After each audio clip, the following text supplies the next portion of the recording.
Bismillahirrahmanirrahim. Assalamualaikum warahmatullahi wabarakatuh. Alhamdulillah, wassalatu wassalamu ala rasulillah wa ala alihi wa sahbihi wa man walah wa ba'du.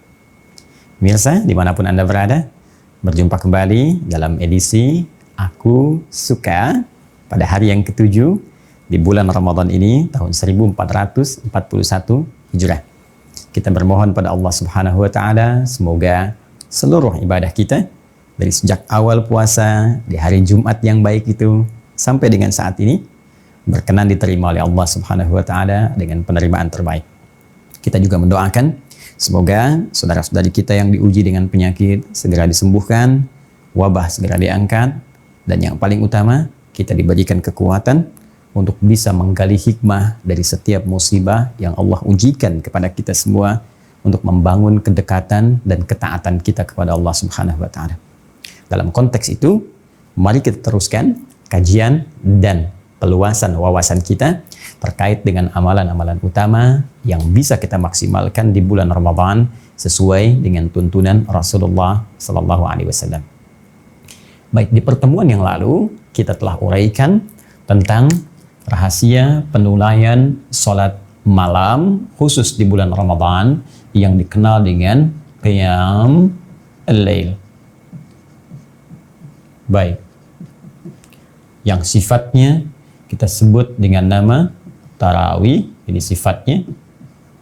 Ya, dari kata tarwiha telah saya uraikan sepenuhnya.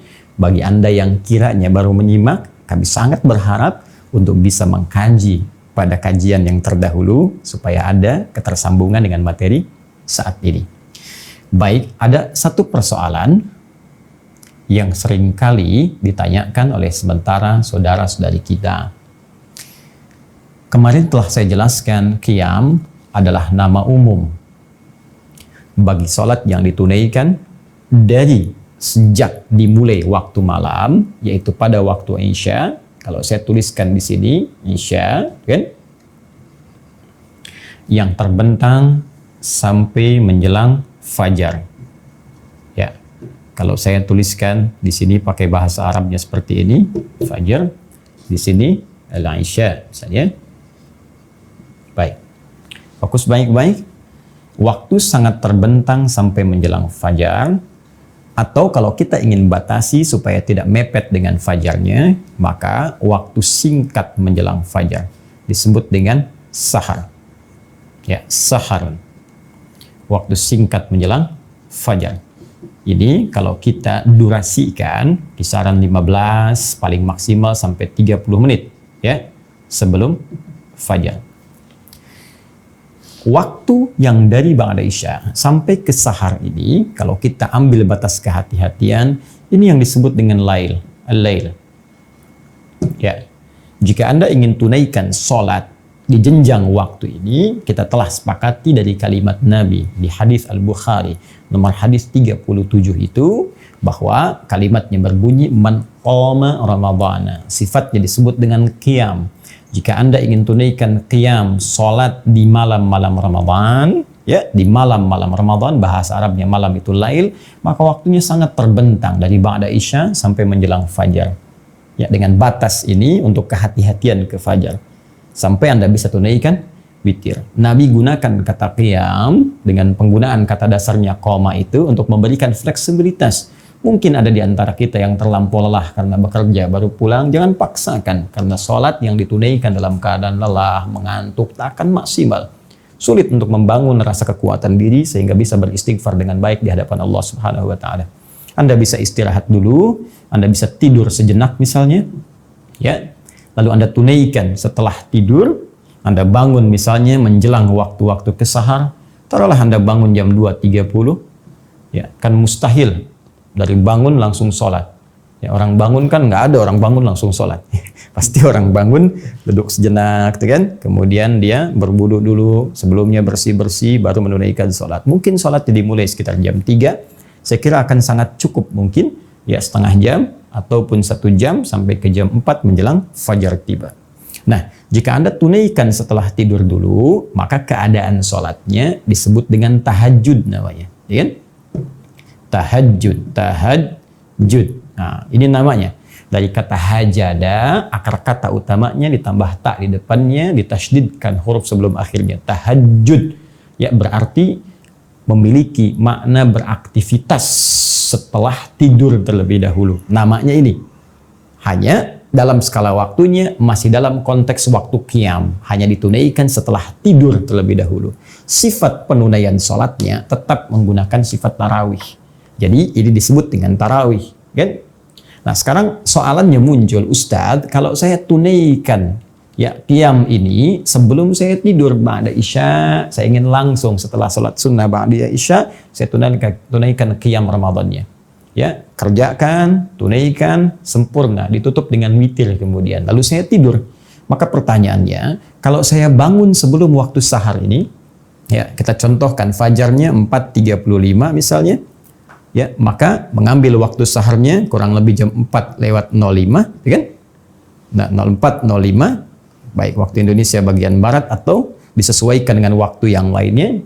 Kemudian saya bangun ternyata jam 3 misalnya, 03:00, setelah menunaikan qiyam sebelumnya dan insya Allah dengan sifat tarawih.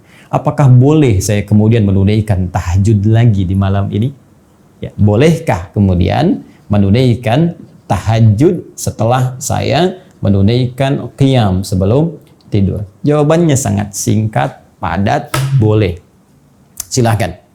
Ya, dan tidak ada perbedaan pendapat dalam kebolehan ini. Yang berbeda hanya persoalan witirnya saja. Apakah witir lagi atau tidak? Kan? Ini langsung bahkan ada petunjuknya dari Nabi SAW dalam satu kejadian ketika Nabi telah menunaikan qiyam di sholat malamnya.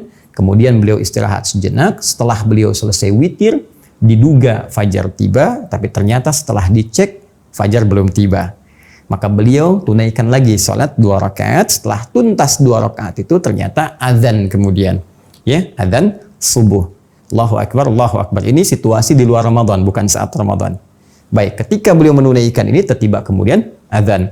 Maka selesai beliau menunaikan sholat, kemudian menunaikan 2 rakaat sebelum subuh, lalu dilanjut ke sholat subuhnya. Nah, jadi di sini para ulama memberikan kesimpulan tidak ada persoalan jika seseorang ingin menunaikan qiyamnya ba'da isya, lantas kemudian ditambah dengan malamnya dia bangun tahajud jika ingin ia kerjakan, tapi ini pun dalam konteks tidak membebani ya bagi seseorang, sehingga dengan itu tidak memberikan dampak lemahnya aktivitas di esok harinya. Jangan sampai karena alasan malamnya tahajud lagi, besoknya pekerjaan jadi malas, gitu kan? Nah, kemudian aktivitas tidak terlaksana dengan baik. Karena itu Nabi memberikan contoh kepada kita memaksimalkan salah satu, imma sebelum istirahat atau setelahnya, supaya kita bisa maksimal juga fresh esok harinya menunaikan aktivitas yang kita kerjakan. Tinggal persoalan witirnya, apakah witirnya ditunaikan lagi atau tidak. Ya, sebagian ulama berpendapat, khususnya dari mazhab Hambali, berpendapat secara tekstual pada kejadian tadi tak usah sholat witir lagi. Ya, tidak usah sholat witir lagi. Kenapa? Karena zahirnya yang terlihat, kasat matanya yang nampak bahwa Nabi setelah sholat 2 rakaat tadi, ya beliau witir, kemudian tahu bahwa fajar belum tiba, beliau sholat 2 rakaat lagi dan tidak ditutup dengan witir. Maka ada yang menyimpulkan, silahkan tambah tahajud tapi tak perlu witir lagi karena sebelumnya sudah selesai. Ini bagian yang pertama. Yang kedua pun ada yang berpendapat tak ada masalah kalau ingin witir lagi. Karena witir yang ini menutup sholat yang 2 rakaat dikerjakan lagi. Ya, sedangkan witir yang pertama menutup sholat yang golongan pertama yang telah kita kerjakan. Jadi kalau dalam konteks di sini Anda sholat kemudian witir, sholat witir Anda menutup nih sholat yang sebelumnya, rangkaian sebelumnya. Adapun setelah ini jika Anda ingin sholat lagi, maka dibuka dengan sholat baru dan sholat itu ditutup dengan witir yang kemudian dikerjakan setelahnya. Adapun menjawab pertanyaan yang pertama tadi, kan Nabi tidak sholat witir. Patut diduga beliau tidak witir itu karena adzan telah berkumandang. Karena itu tak ada kesempatan menunaikannya. Ya, dengan demikian golongan kedua berpendapat, kalaupun adzannya masih panjang atau ada sekat waktunya terlihat atau nampak, mungkin Nabi pun akan mengerjakan witirnya. Ini hanya perbedaan pendapat saja. Ya, kalau Anda ingin tunaikan tak ada masalah, tidak pun tak ada masalah. Yang salah? Bukan yang tidak sholat, karena ini pun sifatnya sunnah. Ya, tidak ada orang nggak sholat sunnah dibilang salah dan dosa. Ya, sunnah itu kan kalau dikerjakan berpahala, tak mampu pun tidak mengapa. Jadi jangan berdebat pada sesuatu yang tidak meningkatkan keilmuan kita, tidak menguatkan iman kita, dan tidak menambah wawasan kita. Cukup apa yang kita pilih, itu yang kita ikuti dan hormati pilihan orang lain. Selesai. Baik. Nah, ini tuntas persoalan ini. Mudah-mudahan tahun depan pertanyaan ini tidak berulang. Ya, kalau tidak saya akan pijit bel. Pepeo mengulang pertanyaan sebelumnya. Oke ya. Baik, yuk kita lihat ke sini. Baik teman-teman, sekarang tersisa pernyataan. Ini sudah kita bahas, ya kan? Ba'da Isya tak perlu dibahas karena ini sudah jadi kewajiban yang kita tunaikan tiap waktu. Kita seharusnya lebih mengerti. Ba'da Isya telah kita tuntaskan qiyam. Ini juga fajar telah kita keluarkan, tahajud telah kita sampaikan. Sekarang yang paling menarik, antara jeda lail ke fajar ada waktu singkat menjelang fajar, disebut dengan sahar. Jamaknya ashar. Asharun. Ya, ini jamaknya. Jadi ini bentuk tunggalnya saharun. Ingat, jangan salah baca ya. Ini ada sihrun, ada saharun. Itu beda. Ya, ini disebut dengan saharun, jamaknya asharun. Kita kembalikan ke sini. Sahar adalah waktu singkat menjelang fajar. Batas antara lail dan fajar. Tadi saya tuliskan kisaran 15 sampai 30 menit lah. Kurang lebih demikian. Baik. Aktivitas yang dikerjakan di waktu sahar disebut dengan sahur namanya. Ya, aktivitasnya disebut apa? Sahur. Nah. Jelas? Baik, jadi ketika Nabi dalam hadis sahih mengatakan tasahharu fa inna fis sahuri barakah. Silahkan makan di waktu sahar. Demikian cara menerjemahkannya. Ya, makanlah kalian di waktu sahar. Ya, di waktu sahar. Nah, sehingga dipopulerkan makan sahur, makan sahur, makan sahur, sahur gitu ya. Nah, sahur itu artinya makan yang ditunaikan di waktu sahar. Kalau Anda bisa kerjakan makan di waktu sahar ini, maka kata Nabi, fa inna fis sahuri barakah. Anda bisa mendapatkan berkah. Kita tulis dengan bahasa Arabnya barakah. Ini redaksi hadisnya. Fa inna fis sahuri barakah. Apa itu barakah? Ya. Barakah itu secara singkat ziyadatul khair. Ya, ziyadatul khair, bertambahnya nilai suatu kebaikan. Ziyadatul khair. Kurang lebih begini tulisannya. Ya. Ziyadatul khair. Ya. Bertambahnya satu nilai kebaikan. Nilai positif. Contoh, maaf, pakaian ini berkah ketika pakaian ini memiliki nilai-nilai kebaikan yang bertambah. Bisa dipakai ibadah, dipakai mengerjakan yang baik-baik, kan? Kacamata ini berkah ketika kacamata ini digunakan untuk membantu melihat yang baik-baik. Itu berkah. Harta itu berkah ketika harta mampu dikelola dan digunakan untuk bisa mendapati yang baik-baik. Itu berkah namanya. Ya, sedikit tapi berkah. Sedikit terlihatnya tapi manfaatnya banyak. Itu berkah namanya. Di sini Nabi katakan ada makan yang berkah. Ada yang makan di waktu sahar yang saat dikerjakan akan menambah nilai-nilai kebaikan yang mampu kita kerjakan. Nah, apa rahasia di balik kebaikan itu? Mari kita gali beberapa bagian menurut paparan di antara para ulama-ulama kita. Satu, dari aspek fisik. Ya. Lebih tepatnya aspek kekuatan fisik. Orang yang makan di waktu sahar yang disebut dengan sahur itu, ya, misal kisaran 15 sampai 30 menit sebelum azan berlangsung, sebelum waktu fajar tiba, itu dari segi kekuatan fisik akan lebih kuat dia bisa menahan lapar dan haus, ya? Karena lebih kecil durasinya sampai ke maghrib dibandingkan dengan orang yang makan di waktu lebih awal dibandingkan waktu sahar. Jadi kalau ada orang makan jam 3 misalnya, 03, ya 03, 00. Ini kalau mengacu pada konteks penamaan ini secara bahasa dan rumus Nabi, sebetulnya kalau waktunya jam 3, fajarnya jam 4.35, ini belum bisa disebut makan sahur. Ini disebut makan lail namanya. Makan malam-malam. Ya. Jadi kalau ada dari masjid jam 3 bilang sahur, sahur, Anda bisa bilang belum, belum. Tapi mungkin bukan itu. Maksudnya mengingatkan dari masjid. Ayo cepat siap-siap mau sahur di waktu sahar. Ya. Nah, kita hitung sekarang. Anda makan jam 3. Maghrib misalnya sekarang jam 17.50. Tuh. Berapa jam bisa menahan lapar ke sini? Kan? 14 jam 50 menit. Kalau kita mau fair kemudian tinggal dikurangi saja. Cukup lama kita tahan. Tapi kalau Anda jadikan jam 3, makan jam 4 misalnya. Naik 1 jam. Atau 4.10 misalnya. Anda tinggal kurangi saja.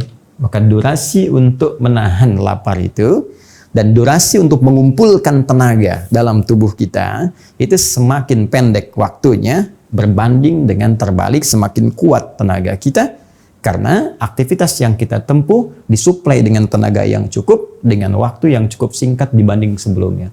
Maka energi itu yang bisa kita gunakan untuk banyak beribadah. Baca Qur'annya enak, zikirnya enak, risetnya enak, kan? Beraktivitasnya enak. Tapi kalau lebih dini Anda makannya, maka energi kita akan banyak terkuras. Mikir sesuatu terkuras, berjalan terkuras. Kalau sudah banyak terkuras, maka persamaannya energi banyak keluar, lemah keadaan fisik kita. Ini yang menyebabkan banyak orang sering banyak istirahat, ingin tidur. Ya, beda antara tiduran dengan tidur, itu berbeda. Tiduran mungkin singkat, 5 menit itu tiduran, tapi 50 menit itu tidur namanya. Saya mau tiduran dulu, tapi 1 jam tidur namanya itu. Jelas ya? Nah ini yang ingin saya tekankan. Satu ini. Yang kedua teman-teman, keberkahannya, nilai kebaikannya ada pada satu rahasia besar. Yang langsung diisyaratkan dalam Al-Quran, bahkan dikuatkan oleh Nabi SAW. Bahwa waktu sahar ini, waktu yang sangat istimewa dan waktu yang sangat mustajab untuk dikabulkannya doa. Ya. Bahkan Allah langsung menyampaikan, ibadi hambaku, siapa yang meminta kepadaku aku berikan. Siapa yang bermohon aku kabulkan. Man istaghfara li, siapa yang istighfar minta ampun kepadaku. Ghafartulah, aku ampuni semua dosa-dosanya. Maka tidak ada yang paling indah ketika Anda makan misalnya. Ya, Anda makan jam 4, 15 menit cukuplah paling lama. Jangan banyak ngobrol-ngobrol. Waktu sahur bukan untuk diskusi. Okay? Anda selesaikan makannya 15 menit, ada sisa 15 menit sebelum fajar. Anda bisa perbanyak doa kepada Allah Subhanahu wa taala. Duduk bersama keluarga. Ajak sama-sama. Minta sama Allah. Mau minta apa? Ya Allah, angkat wabah yang tengah kami hadapi saat ini. Ampuni dosa-dosa kami jikalau kami banyak salah. Yang dengan kesalahan itu banyak ujian yang sulit kami hadapi saat ini. Walaupun kami mampu ya Allah dengan keyakinan kami bahwa Engkau tidak mungkin menurunkan ujian kalau kami tidak mampu mengatasinya. Minta. Ya Allah, kami mohon jadikan keluarga kami keluarga penghafal Al-Quran. Ya Allah, jadikan kemudahan bagi ayahanda untuk mencari rezeki. Berikan kesabaran pada keluarga ketika diuji dengan persoalan-persoalan yang tengah kami hadapi. Minta. Itu waktu yang paling indah. Nah, jika ada satu tawaran 15 menit atau kurang dari itu, kemudian Anda diberikan kesempatan memohon dan saat itu akan dikabulkan. Kira-kira Anda mau minta apa? Waktunya hanya 15 menit atau kurang daripada itu. Anda silahkan minta. Apapun yang Anda minta akan dikabulkan. Ini mirip, Anda diberi waktu 15 menit, kasih uang nih, 10 miliar. Mau beli apa aja silahkan. Hah? Saya yakin semua akan sibuk ingin mencari ini, mencari itu. Ada yang pengen minta dunia, pengen minta ini, minta akhirat, minta surga. Tapi ada satu yang diajarkan oleh Al-Quran. Jika Anda mampu mengamalkan ini, maka kedahsyatan akan Allah turunkan dengan memberikan semua apa yang Anda butuhkan, sekaligus mengampuni dosa-dosa yang pernah Anda kerjakan. Keberkahan itu, kebaikan itu bisa ditemukan rumusnya di Quran surah ke-51 Adz-Dzariyat ayat 18. Di sini langsung Allah sampaikan wabil ashari hum yastaghfirun.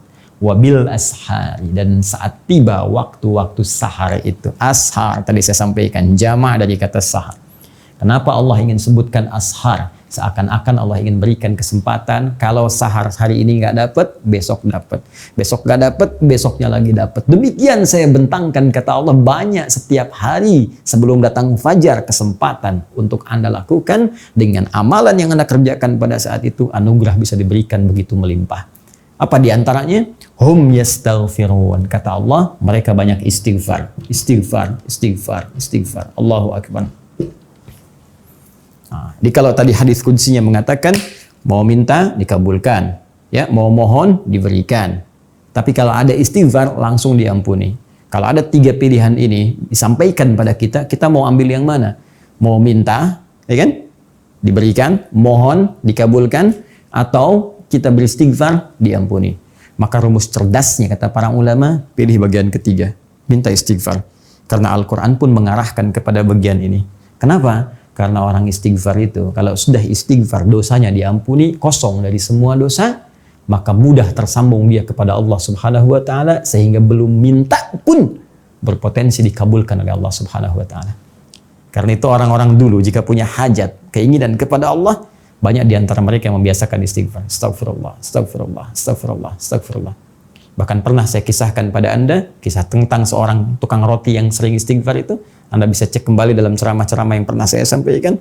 Dengan rajinnya istighfar, dia katakan, tidak pernah ada doa yang saya mohonkan kepada Allah kecuali selalu dikabulkan oleh Allah Subhanahu wa Ta'ala.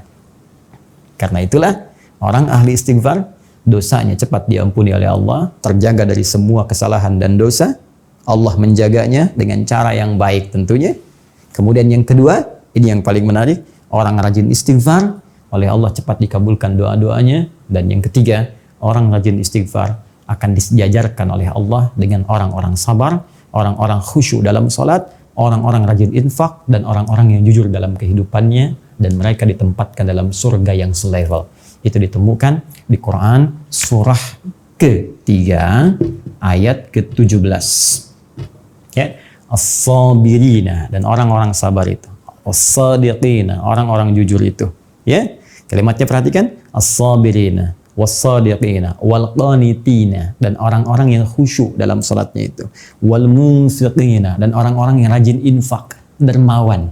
Masya Allah, orang sabar, orang jujur, orang khusyuk dalam ibadah salatnya, orang dermawan. Yang kelima, wal mustaghfirina bil ashar, dan orang yang rajin istighfar ketika waktu sahar itu tiba.